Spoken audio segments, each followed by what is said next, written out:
Greetings, we back with another video. Today is May 18th, 2023. And in this video, I want to just have a retrospect overview of the Haslab Marvel Legends Sentinel. And how it was an achievement far beyond what we ever imagined. It was one of the first of its kind as far as Marvel Legends to actually start up a Kickstarter. So I think back in 2021, that's when they announced it. And I think we had to wait a year until they actually shipped. They shipped sometime in the summer of their following year.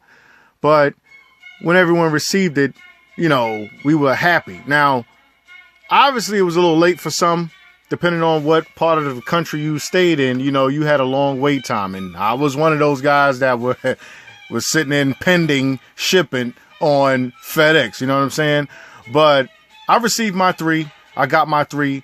And I was actually impressed. I know that people have problems with leg joints and all that, and yeah, that's a given for some Sentinels, but not mine. My legs were pretty much fine.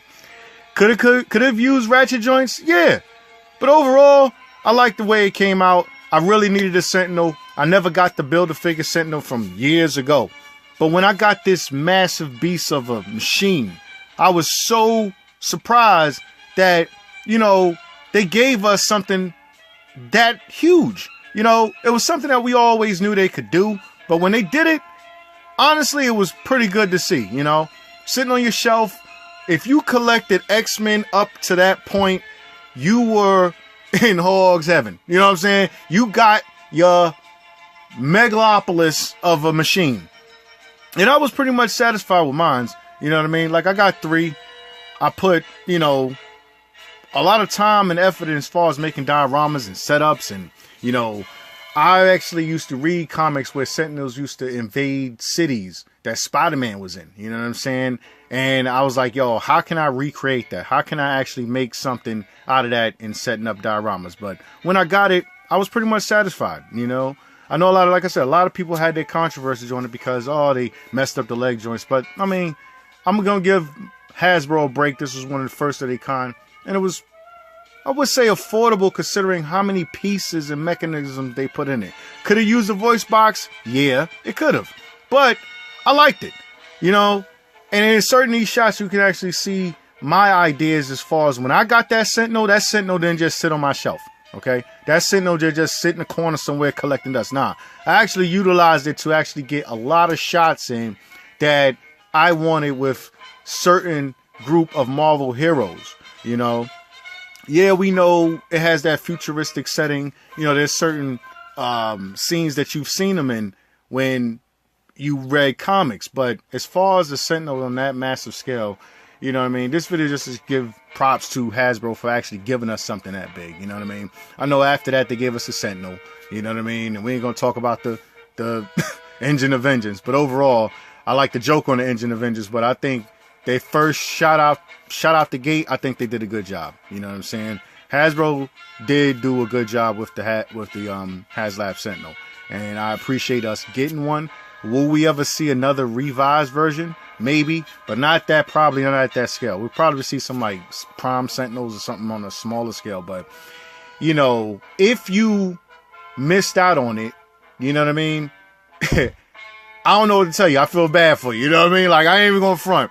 Like, when I first saw it, a lot of people didn't jump on it because they were a little suspect on the price. Some were suspect on, well, how long does it take to ship? And it was this first shot of Marvel, the Marvel team actually giving us something on that grand scale. I mean, it led me to making huge dioramas out of 6-inch action figures. I used to make dioramas out of like 3 1/4 inch, but I really wanted to test my skills as far as making huge, massive setups to actually encompass these great superheroes that I used to read about when I was a teenager. You know what I mean? And I've seen all of the fights. I've seen all of the, you know, the illustrations of famous artists that, whether it was Jim Lee, whether it was Todd McFarlane, whether it was Sam Keith, you know, they really did show how massive that Sentinel could be in the comics. And actually seeing it on your shelf or seeing it with the rest of your collection is just awesome. You know what I'm saying? One of the artists that I really wanted to recreate was Sam Keith, because I remember he did do a Spider-Man comic with the Sentinels invading Daily Bugle. And I thought that was just awesome. I was like, oh, I cannot wait to get that because I want to really try to recreate something similar to that. I mean, really, that Sentinel really made me test my skills as far as diorama making, because I never thought I would be able to make anything like that. But, it takes time, it takes practice, and you're not going to, if you decide to make dioramas, you're not going to get it right the first time, but keep trying, keep going at it, because believe me, you'll surprise yourself in seeing what type of things you create. 9 times out of 10, I'll be wanting to create one diorama and then it end up transforming into something else by accident. You know what I mean? It's like a happy accident on how I make certain setups, because I have one idea where I want to make rubble or debris or bricks falling, and all of a sudden it just turned into something different. You know what I'm saying? And that's just creativity that I ended up having since I was a kid. I used to draw animations. I used to make my own comics. You know what I mean? Me and my classmates used to battle back and forth as far as artwork. So my artistic perspective on how I look at things is always coming from a comic book format. Watched a lot of movies too. But overall, you know what I'm saying? How this particular Haslab project came out and how the massive scale of it, I've always wanted a Sentinel. I've always wanted a Spider Slayer. Hopefully, Hasbro gives us a Spider Slayer.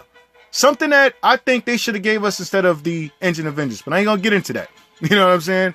But overall, I don't really see a lot of people posting their Sentinel that much anymore. I mean, the hype a little bit died down a little bit. And that's why I really want to make this video, because I just wanted to revisit that moment in time when that Haslab project had came out and everybody was like ecstatic, like, what, they actually gonna do it? And they did it.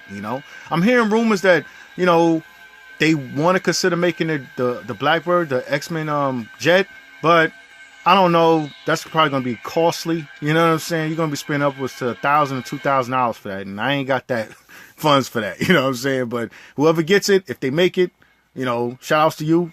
You know what I mean? I'll appreciate it from afar. You know what I mean? To know that you ended up getting it, if they do make it, I appreciate it from afar. I'll look at your pictures. But overall, the Sentinel, man, that's like some futuristic thing that I never thought they would make. You know what I mean? And for Hasbro to actually come out and actually give us that, I just want to just give a retrospect and just go back in time a little bit, almost 2 years ago since it's been released. I don't know how much it costs on eBay right now. I'm pretty sure it's cost a pretty penny, because the Sentinel was, it was produced less than Galactus. Like, you could find a Galactus everywhere. In my local comic shops, I could find a Galactus. Rarely do I see a Sentinel. And I think I know why. Is because a lot of collectors, they know they want to army build that Sentinel. You can never have more than one Sentinel. You know what I mean? As far as like, the design and how it was made in the comics, there was multiple of them. There's only one Galactus. You know what I mean? So you're gonna easily find a Galactus, because that's just a base character. I know they made head swaps with Doom or whatever, or the zombie looking Galactus, but it's never gonna really, to me, it's never really gonna hit like the Sentinel. Because the Sentinel is like a staple in X-Men. It's changed designs from different artists and everything over the years, but overall, I think that the Sentinel is something really unique, yo. And if you do get a chance to find it in the wild and it's a good affordable price that's reasonable, I would say pick it up, because you can't really go wrong with it. You know what I mean? But that's it. That's all I wanted to say. Rate, comment, subscribe. Tell me what you think. Tell me if you got the Sentinel. Tell me if you was on the fence about getting it, you're going to get it. And I'll catch you in a video in the future. Peace.